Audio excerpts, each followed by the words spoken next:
Hello friends, welcome to my channel study with Shilpi. Friends, हम लोग UGC NET exam geography, TGT, PGT geography and all upcoming geography exams की तैयारी कर रहे हैं। फ्रेंड्स, आज हम ज्योग्राफी में पढ़ेंगे डार्विनवाद यानी कि डार्विनिज्म। फ्रेंड्स, इससे हमारे एग्ज़ाम में कई सारे क्वेश्चन पूछे जाते हैं। तो फ्रेंड्स, आइए आज हम इसके बारे में डिटेल में पढ़ते हैं।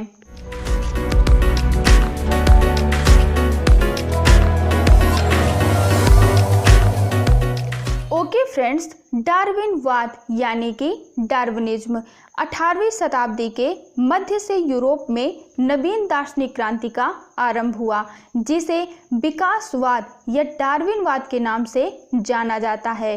प्राणी शास्त्री उद्विकासी सिद्धांत को विश्लेषित करने वाली चार्ल्स डार्विन की प्रसिद्ध पुस्तक द ओरिजिन ऑफ स्पीसीज यानी जीवों की उत्पत्ति 1859 ईस्वी में प्रकाशित हुई। ठीक है फ्रेंड्स, तो आपको याद रखना है कि 18वीं शताब्दी के मध्य में यूरोप में एक नवीन दार्शनिक क्रांति का आरंभ हुआ, जिसे विकासवाद या फिर डार्विनवाद के नाम से जाना गया।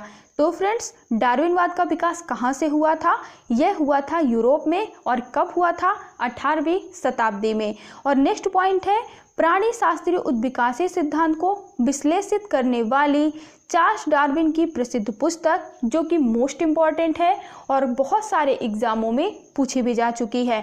तो आपको याद रखना है कि चार्ल्स डार्विन की प्रसिद्ध पुस्तक द ओरिजिन ऑफ स्पीसीज यानी कि जीवों की उत्पत्ति 1859 ईस्वी में प्रकाशित हुई थी। और इस पुस्तक ने डार्विनवाद के विकास में महत्वपूर्ण भूमिका निभाई थी। ठीक है फ्रेंड्स, तो आपको यह याद रखना है कि डार्विनवाद का विकास चार्ल्स डार्विन ने किया था, यूरोप में किया था और 18वीं शताब्दी में किया था। और दूसरा पॉइंट जो कि मोस्ट इम्पॉर्टेंट है, आपको याद रखना है कि चार्ल्स डार्विन की प्रसिद्ध पुस्तक थी द ओरिजिन ऑफ स्पीसीज यानी कि जीवों की उत्पत्ति। और अगर आपको याद रहे तो यह भी याद रखिएगा कि इसका प्रकाशन 1859 ईस्वी में किया गया था। ठीक है फ्रेंड्स, ये सभी पॉइंट मोस्ट इम्पॉर्टेंट है और इनसे एग्जाम में क्वेश्चन बन चुके हैं। नेक्स्ट पॉइंट है, डार्विन के उद्विकास सिद्धांत के अनुसार प्रत्येक प्रकार का जीव अपने अस्तित्व के लिए निरंतर संघर्षरत रहता है। फ्रेंड्स, डार्विन ने उद्विकास सिद्धांत में कहा कि पृथ्वी पर मौजूद प्रत्येक प्रकार के जीव अपने अस्तित्व को बनाए रखने के लिए निरंतर संघर्षरत रहते हैं। यानी फ्रेंड्स, बदलती परिस्थितियों के अनुसार जीव खुद में भी परिवर्तन करते हैं और खुद को उन परिस्थितियों में जीने के योग्य बनाते हैं। नेक्स्ट पॉइंट है, जो भी जीव इस संघर्ष में अयोग्य या दुर्बल होता है वह नष्ट हो जाता है और केवल सबसे योग्य जीव का अस्तित्व संभव होता है। और इसे प्राकृतिक वर्ण या चयन का नियम लॉ ऑफ नेचुरल सिलेक्शन कहा जाता है। फ्रेंड्स, ये एक मोस्ट इम्पॉर्टेंट पॉइंट है। इससे एग्जाम में कई बार क्वेश्चन पूछा जा चुका है। कई बार पूछा जा चुका है कि प्राकृतिक वर्ण या चयन का नियम किसने दिया था। तो अब आप याद रखेंगे कि प्राकृतिक वर्ण या चयन का नियम या फिर लॉ ऑफ नेचुरल सिलेक्शन किसने दिया था? डार्विन ने दिया था। ठीक है फ्रेंड्स, तो आपको इस पॉइंट को याद रखना है। इसके साथ ही प्राकृतिक वर्ण या चयन का नियम क्या होता है? तो फ्रेंड्स, डार्विन ने कहा कि जो भी जीव इस संघर्ष में यानी अपने अस्तित्व को कायम रखने के लिए जो निरंतर संघर्ष करना पड़ता है, इस संघर्ष में अयोग्य दुर्बल होता है वह नष्ट हो जाता है और केवल सबसे योग्य जीव का अस्तित्व संभव होता है। यानी फ्रेंड्स, जो जीव इन बदलती परिस्थितियों के अनुसार खुद में बदलाव या परिवर्तन करके खुद को इन परिस्थितियों में जीने योग्य बना लेता है, उन जीवों का अस्तित्व संभव होता है। लेकिन इन बदलती परिस्थितियों के अनुसार जो जीव अपने आप को नहीं बदल पाता या अपने आप को योग्य नहीं बना पाता, ऐसे जीव इस संघर्ष में अयोग्य या दुर्बल होते हैं और वह नष्ट हो जाते हैं। और फ्रेंड्स, जो जीव योग्य होते हैं उन जीवों का अस्तित्व संभव होता है और इसी संभव होने की प्रक्रिया को ही प्राकृतिक चयन या प्राकृतिक वर्ण का नियम लॉ ऑफ नेचुरल सिलेक्शन कहा जाता है। मोस्ट इंपॉर्टेंट पॉइंट है, आपको इसे याद रखना है। नेक्स्ट पॉइंट है, इस प्रकार जीवों के उद्भव विकास प्रक्रिया में प्राकृतिक वर्ण यानी नेचुरल सिलेक्शन और समर्थतम का अस्तित्व यानी कि सर्वाइवल ऑफ द फिटेस्ट का सिद्धांत ही प्रमुख है।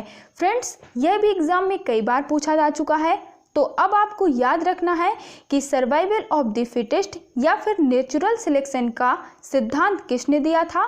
तो यह दिया था डार्विन महोदय ने। फ्रेंड्स, इसमें कहा गया है कि जीवों के उद्भव विकास प्रक्रिया में प्राकृतिक वर्ण और समर्थतम का अस्तित्व का सिद्धांत ही प्रमुख होता है, यानी परिस्थितियों के अनुसार जो व्यक्ति उन परिस्थितियों के लिए समर्थ होता है वही व्यक्ति ही अपना जीवन या अपना अस्तित्व बनाए रखता है। नेक्स्ट पॉइंट है, ब्रिटिश दार्शनिक एवं समाजशास्त्री हर्बर्ट स्पेंसर ने डार्विन के विकासवाद सिद्धांत के आधार पर अपने उद्विकासीय नियम का प्रतिपादन किया। स्पेंसर के अनुसार भौतिक जगत, दृश्य जगत का निर्माण पदार्थ और शक्ति के सम्मिलन से हुआ है। अपने अस्तित्व के लिए पदार्थ और शक्ति एक दूसरे पर आधारित हैं। ये दोनों शाश्वत हैं और इनका कभी विनाश नहीं होता है, किंतु इनके स्वरूप में अंतर आ सकता है। फ्रेंड्स, आपको याद रखना है कि ब्रिटिश दार्शनिक एवं समाजशास्त्री हर्बर्ट स्पेंसर ने डार्विन के विकासवाद सिद्धांत को आधार बनाकर अपने उद्विकासीय नियम का प्रतिपादन किया था। ठीक है फ्रेंड्स, तो आपसे एग्जाम में पूछा जा सकता है कि उद्विकासीय नियम किसने दिया था? तो अब आप याद रखेंगे कि उद्विकासीय नियम हर्बर्ट स्पेंसर ने दिया था। आपसे यह भी पूछा जा सकता है कि हर्बर्ट स्पेंसर के उद्विकासीय नियम का आधार क्या था? तो आपको याद रखना है कि हर्बर्ट स्पेंसर के उद्विकासीय नियम का आधार डार्विन का विकासवाद सिद्धांत था। ठीक है फ्रेंड्स, नेक्स्ट है, स्पेंसर के अनुसार भौतिक जगत यानी कि दृश्य जगत जिसे हम देख सकते हैं का निर्माण पदार्थ और शक्ति के सम्मिलन से हुआ है। फ्रेंड्स, आपसे पूछा जा सकता है कि स्पेंसर के अनुसार भौतिक जगत का निर्माण किससे हुआ है? तो आप याद रखेंगे कि स्पेंसर के अनुसार भौतिक जगत का निर्माण पदार्थ और शक्ति के सम्मिलन से हुआ है। आगे स्पेंसर ने कहा कि अपने अस्तित्व के लिए पदार्थ और शक्ति एक दूसरे पर आधारित हैं। ये दोनों शाश्वत हैं और इनका कभी विनाश नहीं होता है, किंतु इनके स्वरूप में अंतर आ सकता है।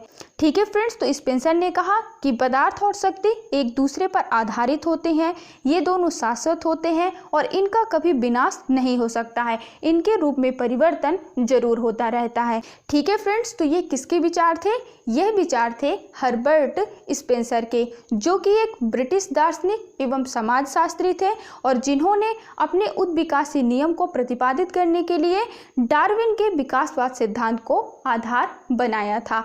आपको इन सभी पॉइंट को याद रखना है, ये सभी पॉइंट एग्जाम के लिए मोस्ट इम्पॉर्टेंट है। तो फ्रेंड्स, ये था डार्विनवाद या फिर डार्विनिज्म, जो कि एग्जाम के लिए इम्पॉर्टेंट है। आई होप कि आपको ये वीडियो पसंद आया होगा। मिलते हैं हमारी नेक्स्ट वीडियो में। Thank you for watching this video.